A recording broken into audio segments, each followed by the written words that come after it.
Pues muy bien, estamos agradecidos al Señor de poder venir esta mañana a traeros la palabra de Dios. Gracias.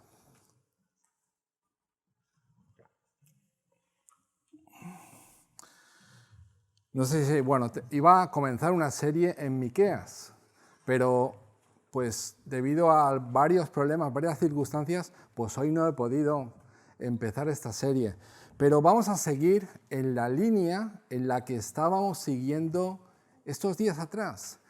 Estos días atrás hemos hablado en el libro de Romanos de la gracia del Evangelio de Dios, de la importancia que es para nuestra vida. Entonces vamos a seguir en esta línea y vayamos juntos al libro de Efesios, capítulo 2, versículos del 1 al 10. Y pongamos atención esta mañana a estos 10 versículos.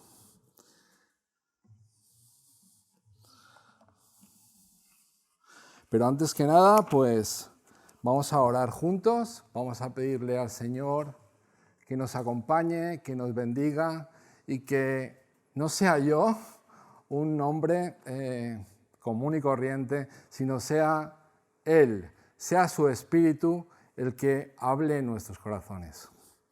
Oremos juntos.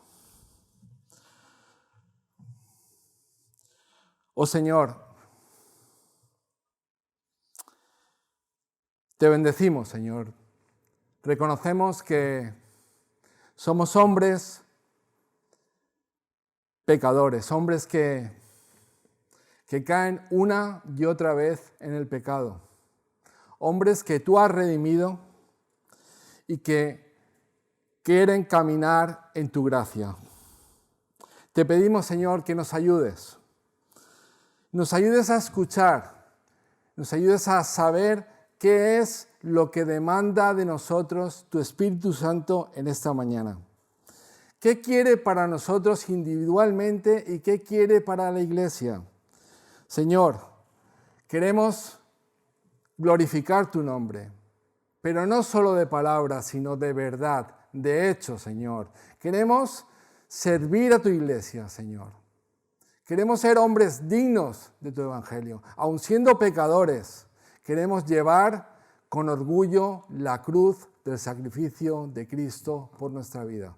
Así que, Padre, te pedimos que obres en este hombre débil, este hombre que, como tú sabes, lucha por sus pecados, Señor. Tú sabes cuáles son. Señor, cúbrelos con tu poder, cúbrelos con tu sabiduría para que la iglesia sea bendecida por ti. Te lo pedimos en nombre de Jesús. Amén.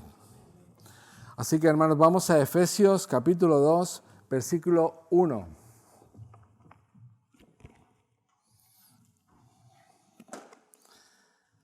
Y dice así la palabra del Señor. Y Él os dio vida a vosotros cuando estabais muertos en vuestros delitos y pecados, en los cuales anduvisteis en otro tiempo, siguiendo la corriente de este mundo conforme al príncipe de la potestad del aire, el espíritu que ahora opera en los hijos de desobediencia, entre los cuales también todos nosotros vivimos en otro tiempo, en los deseos de nuestra carne, haciendo la voluntad de la carne y de los pensamientos, y éramos por naturaleza hijos de ira, lo mismo que los demás. Pero Dios, que es rico en misericordia, por su gran amor con que nos amó, aun estando nosotros muertos en pecados, nos dio vida juntamente con Cristo. Y juntamente con Él nos resucitó, y asimismo nos hizo sentar en los lugares celestiales con Cristo Jesús, para mostrar en los siglos venideros las abundantes riquezas de su gracia, en su bondad, para con nosotros en Cristo Jesús.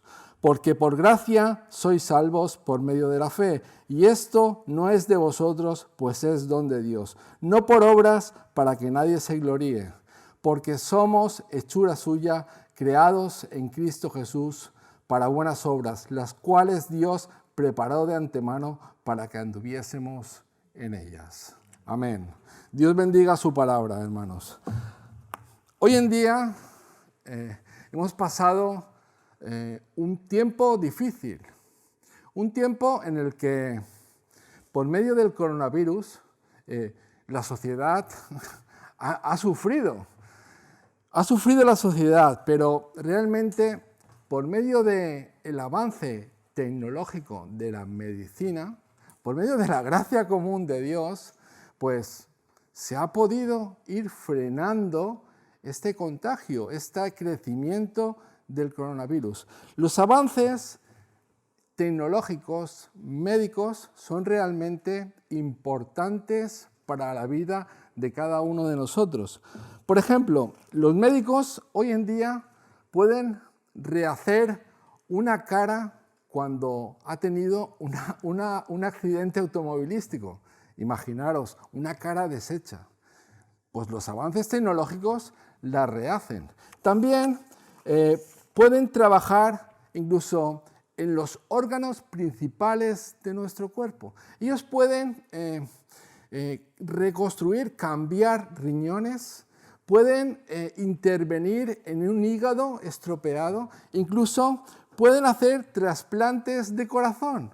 O sea, pueden llegar a tu corazón y pueden darle un corazón con más salud y con más vitalidad.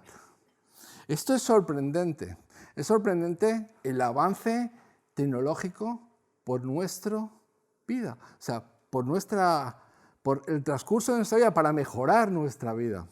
Pero la técnica médica ha llegado a un alto nivel, a un nivel muy alto realmente, pero cuando una persona está muerta, cuando una persona llega al doctor y realmente está muerta, el doctor no tiene mucho que hacer. Ya pueden darle calmantes, ya pueden darle tratamientos psicológicos, ya pueden darle los medicamentos necesarios para revivir esa persona.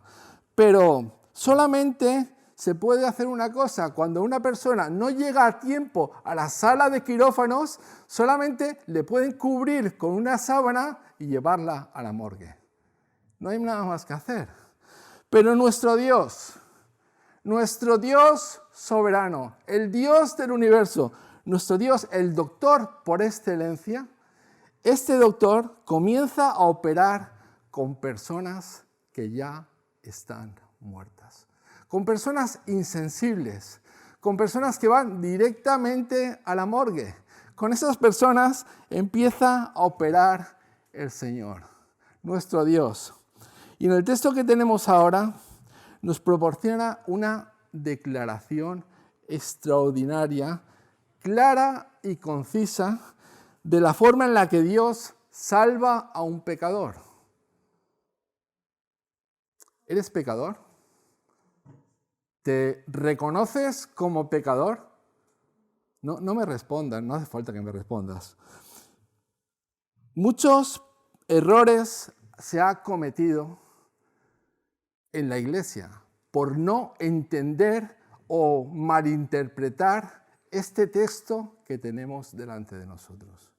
Hay muchos errores que causan enfermedades espirituales dentro del pueblo de Dios, porque este texto ha sido malinterpretado.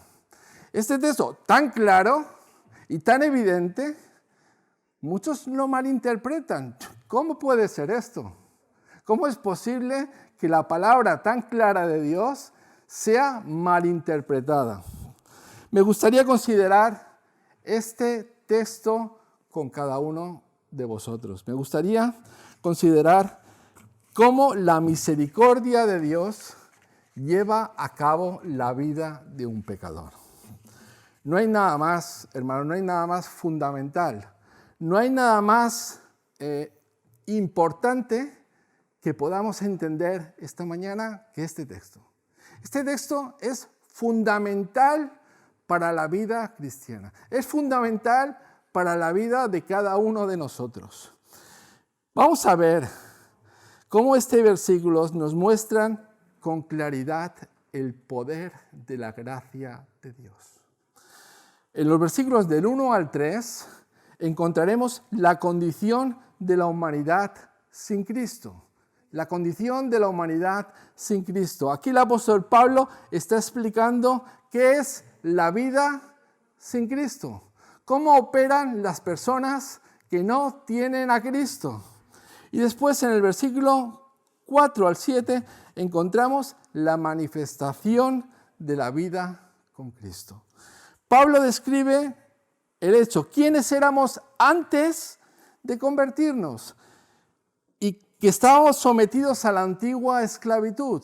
Y ahora Dios se ha presentado, se ha manifestado en la vida de los creyentes y ha intervenido y ha mostrado la manifestación de la vida con Cristo. Y en el tercer y último lugar, veremos en los versículos del 8 al 10 la manera y el resultado de tener vida con Cristo. Porque hay una forma, hay una manera, pero Dios hace las cosas para algo. Hay un resultado por el cual te vas a ver identificado, o quizá no, pero lo hay. La condición de la humanidad sin Cristo, la manifestación de vivir con Cristo y la manera y el resultado de tener vida en Cristo. Así que, hermanos, vayamos todos a la palabra del Señor. Y entonces veremos que en los versículos del 1 al 3, en primer lugar, Pablo hace alusión a la sumisión de la antigua esclavitud, a cuando estábamos esclavizados y no teníamos a Cristo. Recordemos que al final del capítulo 1 de Efesios, Pablo está orando por los efesios. Pablo levanta una oración ferviente por los efesios. ¿Pero por qué? Porque ellos tengan un mejor conocimiento de Dios y conozcan la inconmensurable gracia de su poder a la iglesia de los efesios.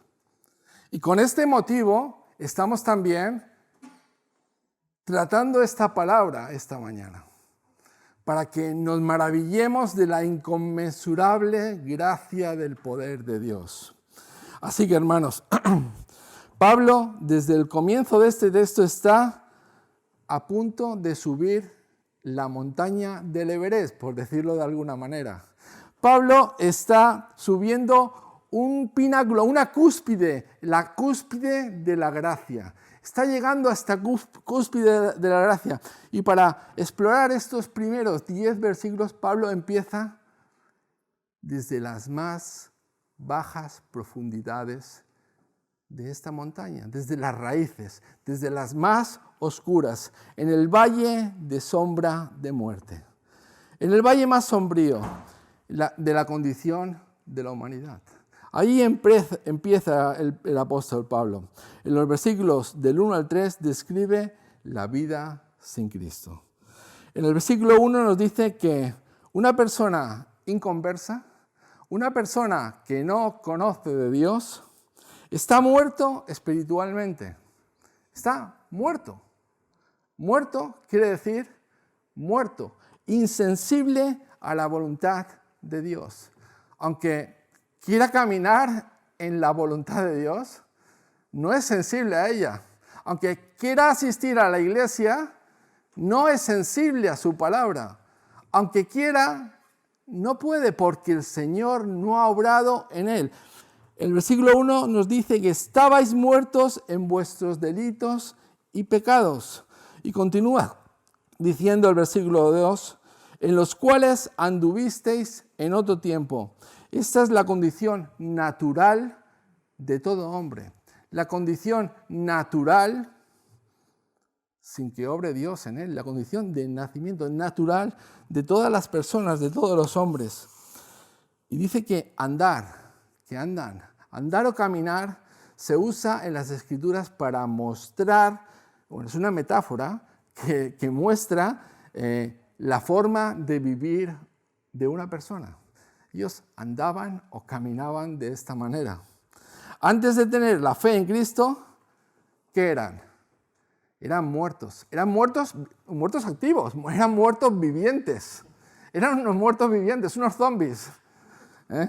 Y estaban en esta condición. Ellos, es una condición que realmente no es una enfermedad que se pueda tratar. No es algo que realmente tenga un remedio significativo con un especialista. No, estaban muertos, estaban caminando en su ceguera, estaban caminando negando la voluntad de Dios. Pablo está diciendo que sin Jesucristo estamos en una línea muerta.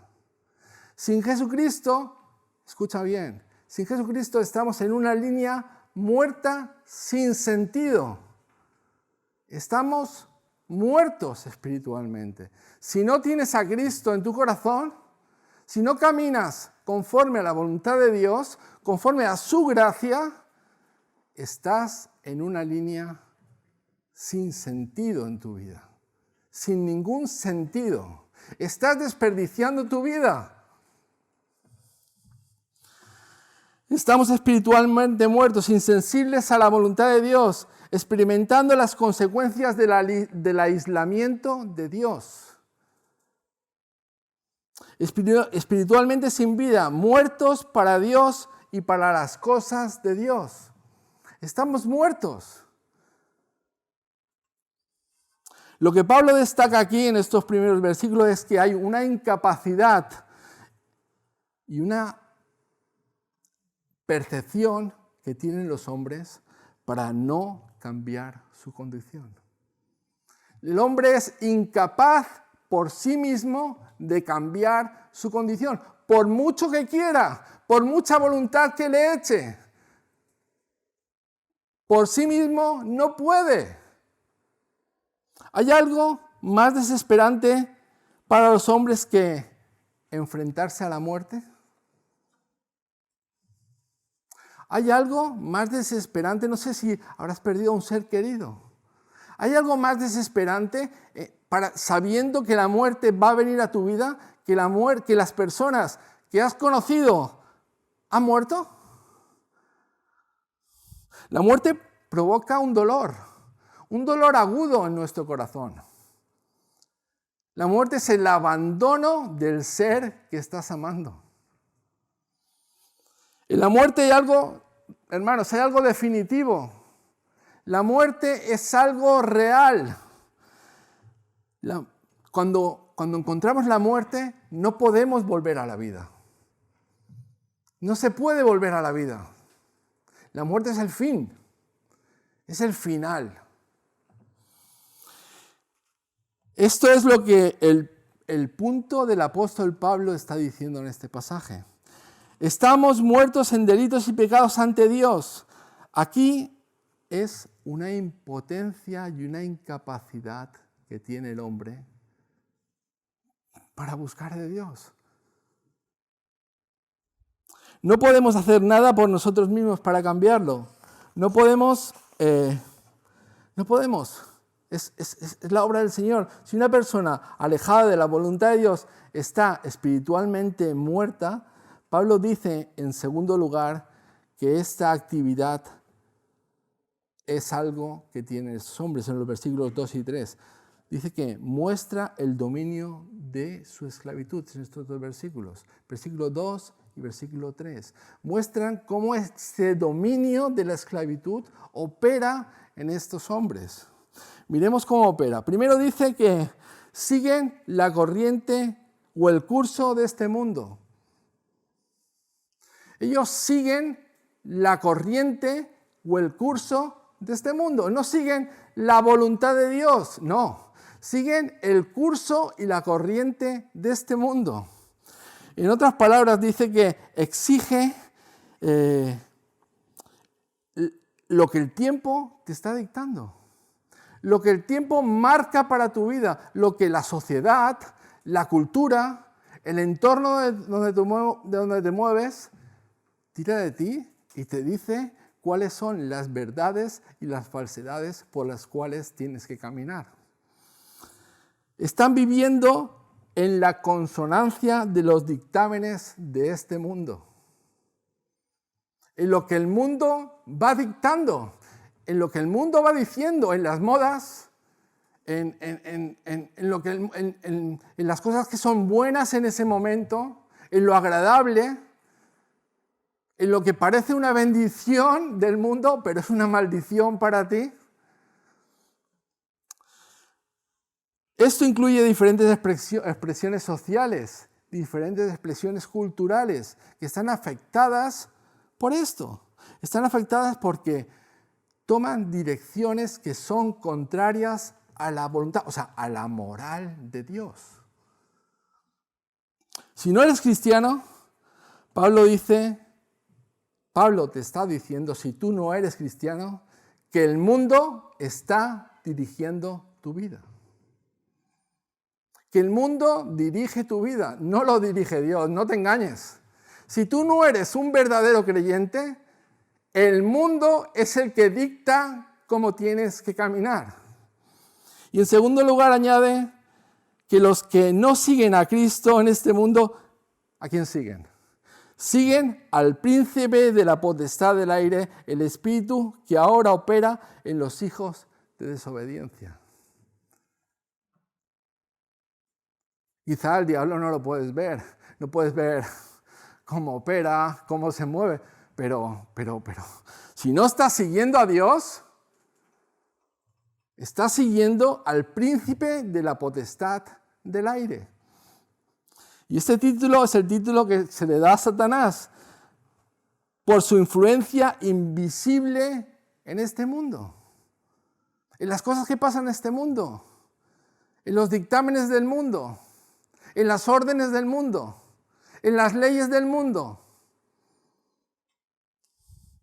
Un espíritu que ahora en el mundo se rebela contra Dios. Ese espíritu está dirigido por el príncipe de la potestad del aire. El espíritu que opera en los hijos de desobediencia. Detrás de la decadencia moral, de la profunda crisis espiritual que podamos visualizar y podemos ver en este país, detrás de todo eso está Satanás, el príncipe de la potestad del aire. Detrás del escepticismo para con Dios, detrás de las personas que no es posible que puedan creer porque están cegadas por su propia voluntad, está detrás el espíritu del príncipe de la potestad del aire. Detrás de la impiedad que vemos en las personas, detrás de la crueldad que vemos de las personas, detrás de los asesinatos que vemos en el mundo, detrás de toda esta destrucción, se encuentra Satanás, el príncipe de la potestad del aire. Y el versículo 3 también especifica que son aquellos que viven los deseos de la carne. Aquellos que viven los deseos de su carne. Aquellos que están cumpliendo lo que su cuerpo y su mente les está diciendo que está en contra de la voluntad de Dios. Esto es así, ¿eh? No me lo invento. Esto es lo que dice el apóstol Pablo a los Efesios. Y esto es así. Tenemos aquí dos grandes dominios. Dos grandes dominios que operan en estas personas, la carne y el diablo. Estos dominios manejan a esta persona de la manera que ellos quieren. La manejan influyendo que sigan en la esclavitud por la cual habían nacido. Que sigan de esta manera y dan forma a la vida de aquellos que viven dirigidos a los deseos del cuerpo y de la mente, inclinados hacia el pecado y a la rebelión contra Dios. Son estas personas. No sé si conoces alguna en esta condición. Son este tipo de personas. Están descritas muy bien, se describen muy bien aquí, ¿eh? Todos somos hijos de nuestro tiempo, todos. Todos vivimos en esta sociedad. Y la verdad es que el mundo en que vivimos está orientado lejos de Dios. Está orientado lejos de la voluntad de Dios. Y hacia el pecado, hacia la falta de sentido, hacia la línea recta, hacia esa línea donde no llega a ninguna parte, donde no tiene sentido, donde es vacía, hacia esa línea. La carne, para el pensamiento de Pablo, es la muestra de la naturaleza del hombre. Es la muestra de la naturaleza culpable, esclavizada por el pecado. El hombre es un muerto viviente. El hombre es un muerto viviente. Está dominado por la esclavitud del pecado. Tiene impulsos pecaminosos por todos los lados. Luego continúa diciendo en el versículo 3, ¿cuáles son las consecuencias de nuestra muerte espiritual y la esclavitud del pecado? Dice que entre los cuales también nosotros vivimos en otro tiempo en los deseos de la carne y en los pensamientos, y éramos por naturaleza hijos de ira, lo mismo que los demás. Lo único que se puede ajustar a esta naturaleza es la descripción del hombre natural. Es lo único que se puede ajustar. Por inclinación de su mente hacia el pecado, están, ¿dónde? ¿Dónde están? ¿Dónde están estas personas? Si tú lo sabes, ¿dónde están? Están en la condenación. Están condenados. Están en la ira entregada a Dios. En la ira de Dios están ellos. Por naturaleza son hijos de ira. Ese es el destino final. Ese es su destino final. No solo porque son hijos de desobediencia, sino porque son hijos de la consecuencia de la ira de Dios. Ellos, siendo objetos del único juicio justo de Dios. Ellos son. Si me estás escuchando esta mañana, si estas palabras han entrado en tu oreja y en tu corazón, si me estás escuchando, verás como yo, que estoy delante de ti en este púlpito, verás que esta es una imagen terrible. Es una imagen verdadera, es una imagen que no podemos cambiarla, porque es la voluntad de Dios. Si no estás con Cristo esta mañana, si realmente no te has entregado realmente a su vida, no te has entregado a Él, no te digas hoy, no te digas a ti mismo, tengo tiempo para arrepentirme y que Dios perdone mis pecados. No te digas eso, reconoce al Señor Jesucristo como el único Salvador de tu vida. Reconócelo esta mañana. No te digas, tengo tiempo de poder hacer las cosas. No, no tienes el tiempo suficiente, no lo hay.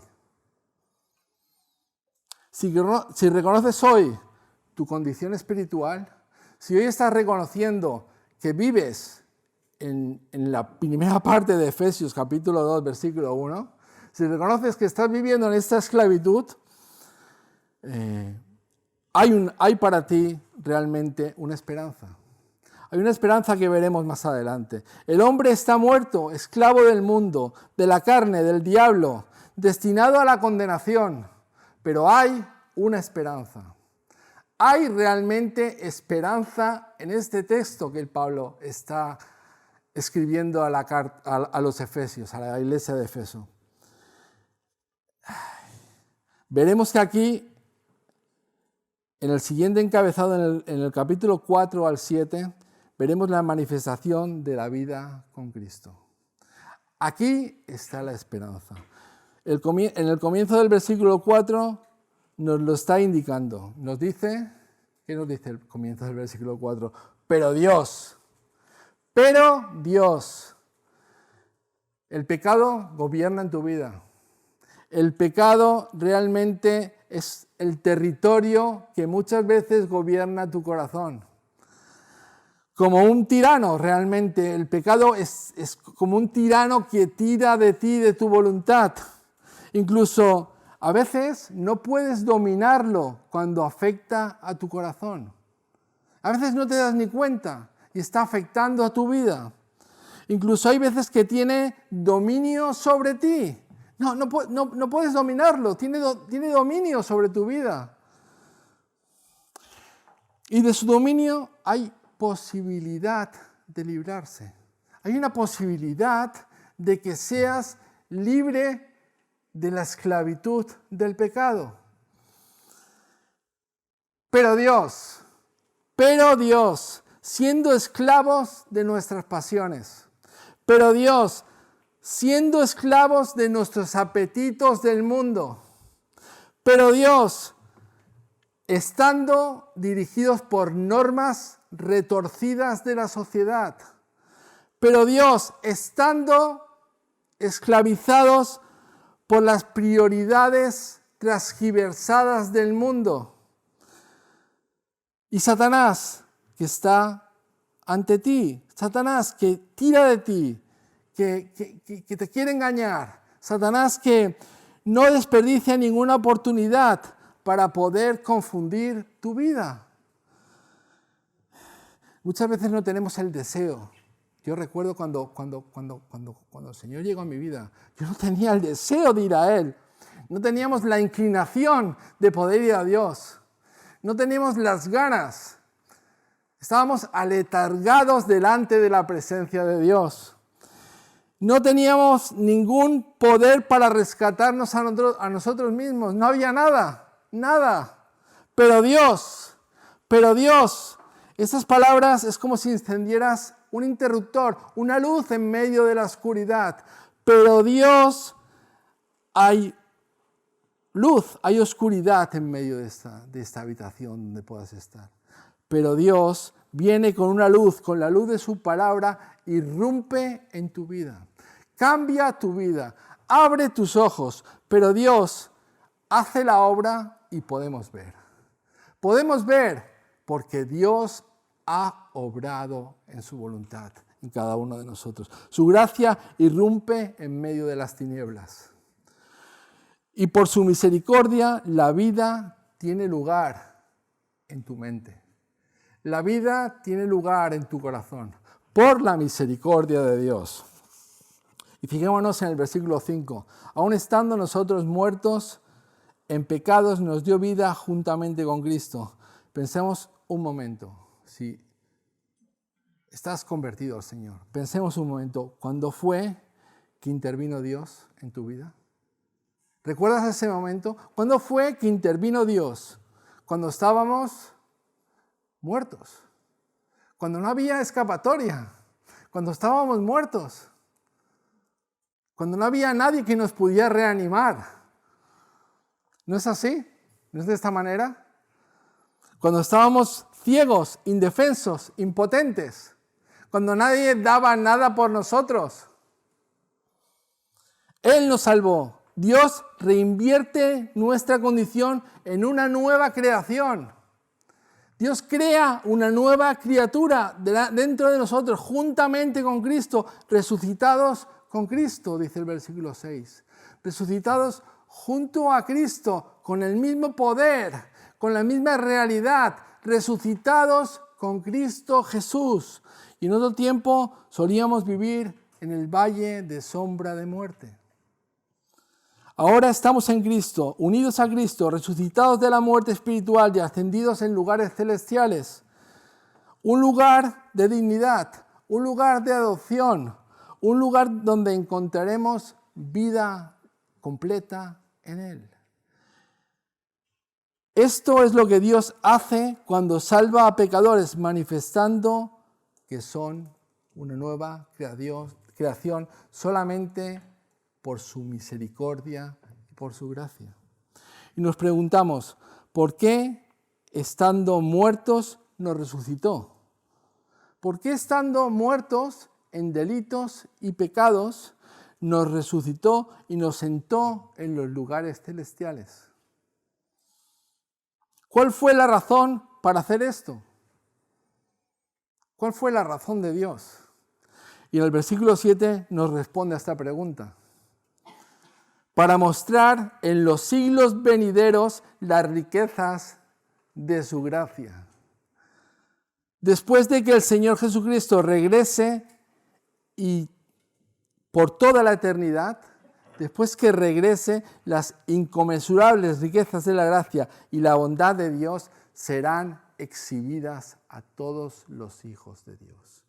Serán exhibidas para que todos aquellos que quien ha redimido el Señor glorifiquen su nombre. Le den toda la gloria. Como sus hijos, como los que atestiguan que solo Él tiene el amor y tiene la gracia para hacer esto en cada una de nuestras vidas. Y en tercer y último lugar, Pablo nos muestra cuál es la manera de Dios para obrar la resurrección del creyente y cuál es el resultado que tiene. Vayamos al versículo 8 y dice así: porque por gracia sois salvos por medio de la fe, y esto no de vosotros, pues es don de Dios. Nosotros respondemos a la salvación, ¿por qué? ¿Por qué respondemos a la salvación? Por la fe. Pero ni siquiera la fe, ni siquiera la respuesta de la salvación es nuestra. Ni siquiera la fe es nuestra, es un don de Dios. La fe no es nuestra, es un regalo de Dios, es un regalo inmerecido para que podamos procesar su amor por medio de la gracia. Esto es el don de Dios. Es un trabajo sobrenatural, es un trabajo en el que Dios está operando en todos su pueblo, en todos sus hijos. Dios opera esta realidad en cada uno de nuestros corazones, en cada uno de los corazones de aquellos que se acercan a Dios, en arrepentimiento de quiénes son y de quién es Dios, mostrando esta fe regalada por Dios por medio de su gracia. Si prestamos atención a la estructura gramatical que Pablo nos está mostrando aquí, está diciendo que la salvación y todo lo que conlleva a ella, toda la salvación, toda la vida del cristiano, todo lo que conlleva a ella es obra de Dios, no es obra tuya. Es obra exclusivamente de Dios, sino es solo un regalo de Dios, no por obras para que nadie se gloríe. ¿Ves lo que quiere decir Pablo aquí? Que la salvación completa, todo el paquete, todo lo que tiene que ver con su gracia, con la fe, con su glorificación, pertenece a Él. Es de Dios. Es de Dios. Para que un día puedas decir, solo tuyo es el poder y la gracia. Solo tú has hecho posible que yo esté aquí delante de ti. Pero hay esperanza en otro lugar que no sea los brazos del Señor Jesucristo. ¿Hay esperanza en otro sitio? ¿Hay esperanza en otro lugar? ¿Encuentras satisfacción? ¿Encuentras esperanza? ¿Encuentras un camino al cual puedes seguir firmemente? Que no sea en los brazos del Señor Jesucristo. Solamente la voz del Señor puede producir gracia. Solamente la palabra de Dios puede producir gracia. Solamente. Solo el poder del Hijo de Dios puede borrar tu pecado. Solo Él. Ninguna otra fuerza, ninguna otra cosa puede sustituir a la preciosa sangre del Señor Jesucristo. ¿Es esa tu posición delante de Dios? ¿Es esa la posición que tú tienes hoy delante de Dios?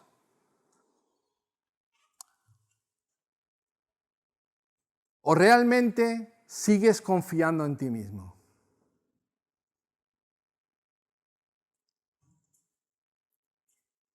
¿O tienes la posición delante de Dios de vez en cuando, alguna vez, cuando te interesa o cuando las circunstancias conllevan a ello, pero realmente sigues confiando en ti mismo. ¿Sigues confiando en ti? ¿Eres capaz de confiar en ti? Esta realmente es una expresión que el Señor nos está mostrando. No es en tu bondad, no es en tu religión, no es en tu reputación, no es en la forma en la que vives en esta vida, no es la forma en la que obras, en la que haces, no es quién eres, no eres quién eres tú. Es solo en Cristo, solo en su gracia, solo en su poder. No confíes en ti, no confíes en tu voluntad, confía en la voluntad de Dios. Pero ahora me dirijo realmente a los hijos de Dios. Este es un apartado que toma una segunda parte. Este apartado voy a hablar realmente a los hijos de Dios, a los convertidos que hay en esta reunión. Este texto de hoy está hablándonos que nuestra salvación tiene un motivo. Tiene un motivo dado por Dios por el cual te ha salvado y hoy estás aquí. Y nos lo dice en el versículo 10. Nos dice que somos hechura suya, creados en Cristo Jesús. ¿Para qué? Para buenas obras. ¿Para qué somos salvados? Pueblo del Señor. Somos salvados porque nuestra conversión produce actividad, produce buenas obras. La evidencia de que la gracia de Dios está en tu vida es que produces buenas obras. Te ocupas realmente, para que lo entendamos, te ocupas realmente de servir. Sirves. Sirves a tu familia, sirves a tu iglesia, sirves a tu prójimo. La gracia de Dios ha obrado en ti, te ha salvado para que estés aquí y sirvas al Señor. Somos salvados para servir en su reino ahora. Somos salvados para ir adelante en la vida cristiana, no ir a remolque en esta vida. Somos salvados, somos hijos de Dios, salvados por la gracia para servir a los demás. Estamos vivos en Cristo para que el Señor obre hoy en nuestra vida y nos haga fieles servidores del Evangelio. Este es el propósito, hermanos. Es el propósito de Dios de tu salvación. No para que quedes quieto o pensativo, sino para que tengas actividad para el reino de Dios, para que seas activo en su gloria. Estos versículos, de los versículos 2 al 10, realmente proveen una comisión a cada uno de los creyentes. Proveen nuestra comisión. ¿No es así? ¿No lo veis vosotros? ¿Lo veis? Versículos del 2 al 10 proveen una comisión a cada uno de los creyentes. Nos dicen, si Dios te ha liberado de la muerte, te ha traído a la vida, ahora tienes un trabajo que cumplir. La misericordia que Dios te ha mostrado a ti, se la tienes que mostrar también a otros. ¿Tú lo ves? Yo creo que es claro, Pablo, aquí, muy claro. Hay que mostrar misericordia porque has recibido misericordia. Hay que mostrar amor porque has recibido amor. Hay que ser digno de Dios delante de otros porque Dios ha sido digno contigo también. Ahora tienes que ser un instrumento de la gracia. Ser un instrumento ahora dirigido por Dios para ser medio de su gracia. Ya que has recibido misericordia, ahora tienes que ser un instrumento de gracia, un instrumento por medio del poder de Dios. Y este regalo debe llenar ahora nuestros labios. Este regalo debe arder ahora en cada uno de nuestros corazones. no debe dejarnos, quietos, debe dejarnos inquietos por no poderlo hacer.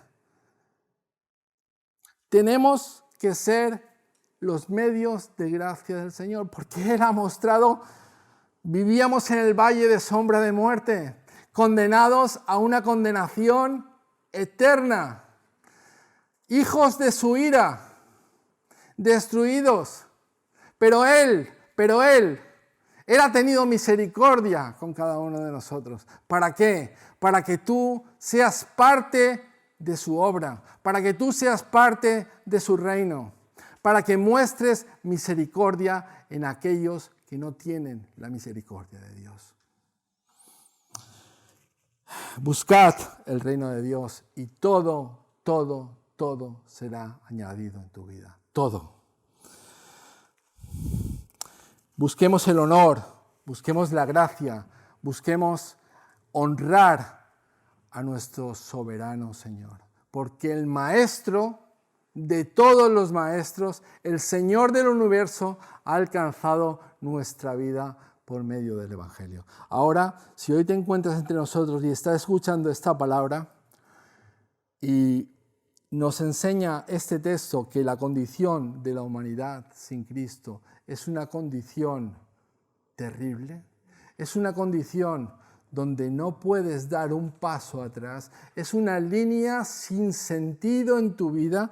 Si tú estás escuchando esta palabra en esta mañana y te estás dando cuenta de que tu vida está dentro de esta condición, dentro de la condición de la humanidad, aunque estés aquí, si te estás dando cuenta de esto, ves delante de Dios. Muéstrale arrepentimiento y fe. Mira, hermano, no hay arrepentimiento perfecto. No lo hay. Pero la obra de Dios, la obra del sacrificio de Jesucristo en la cruz es perfecta. Es perfecta. Si tú vas a Él en arrepentimiento y fe, el Señor obrará en tu vida. Va a cambiar tu corazón. No desperdicies esta oportunidad. Deja de estar esclavizado por el pecado. Deja de estar siendo una marioneta del príncipe de la potestad del aire. Deja de ser guiado por los recursos, por los pensamientos, por las opiniones de este mundo. Solamente hay verdad, solamente hay sabiduría, solamente hay un camino que se llama Jesucristo. Solamente, no hay otro. No te confundas, No hay otro. Recordemos que Pablo nos enseña aquí cómo es la condición de la humanidad sin Cristo. Y lo que Dios hace, la manifestación de la vida con Cristo. ¿Y cómo se muestra esta vida? En la manera y el resultado de tener vida con Cristo. Dios quiera que en alguna de estas partes de este mensaje te hayas sentido identificado, porque hay tanto de Dios para los inconversos, para los que están aquí y realmente no se han convertido al Señor, que para los convertidos, para los hijos de Dios. Vayamos todos y glorifiquemos el nombre de Dios. Vayamos todos y pensemos que nuestra voluntad no vale nada si no es conforme a la voluntad de Dios. Así que, hermanos, agradezcamos a Dios por la revelación de su palabra. Agradezcamos por su misericordia, agradezcamos por su poder. Y os pediría que me acompañarais todos en oración.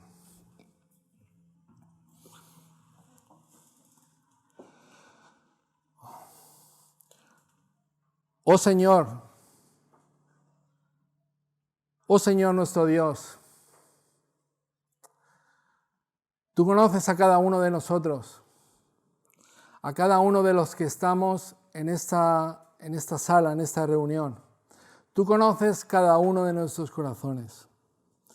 Yo te pido en esta mañana que tú obres en cada uno de nosotros conforme a tu voluntad, que conozcas a cada uno de nosotros lo que necesita en su corazón.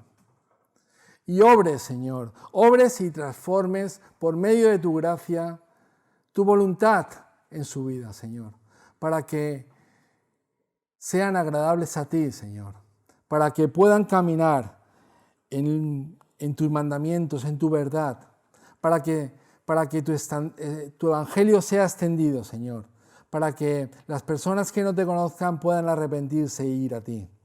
Señor, estamos indefensos ante nuestro pecado. Estábamos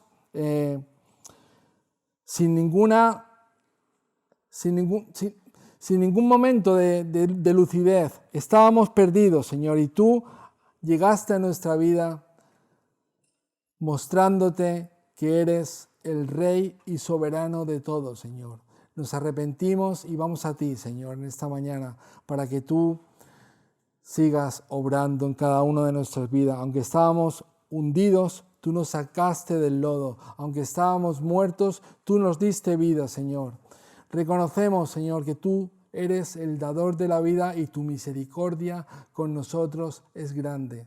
Nunca sabremos ni entenderemos en este mundo la grandeza de tu poder y de tu sabiduría y de tu misericordia, pero un día, cuando vayamos delante de ti, podremos decir que solo tú, Señor, solo tú has tenido el poder de podernos dar vida, has tenido el poder de cambiarnos para glorificar en ese momento tu nombre. Tú eres la gloria, tú eres el reino, tú eres el poder. Señor, te alabamos en esta mañana, en nombre de Jesús. Amén.